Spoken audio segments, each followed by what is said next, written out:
Hello. A lot has changed in healthcare in the past decades, so to speak. From what I see in my perspective, there has been a big change from technology that back in the days would fit into the doctor's bag altogether. That was the technology that was available for that.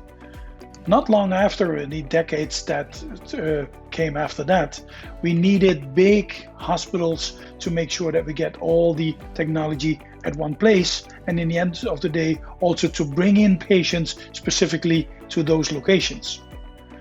What I think that's needed right now is that not only we should really emphasize on the efficiency of the existing model that needs improvement, but also in terms of the experience to create a new model. Because I think for too long we have been concentrating on specific parts of healthcare delivery. Some people would emphasize on the front wheel, others in terms of the gear shift box, and others would look into the suspension.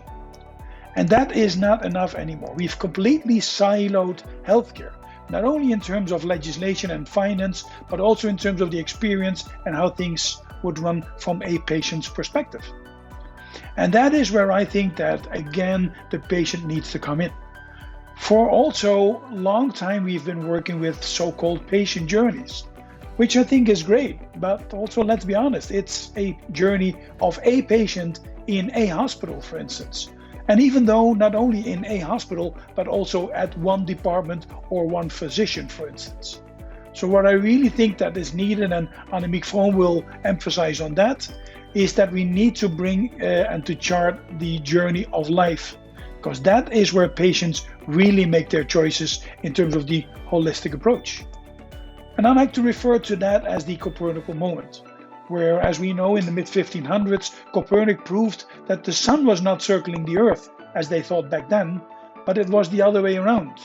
And now we also have the opportunity to make sure that not only the patient circles the professional, but it can be the other way around.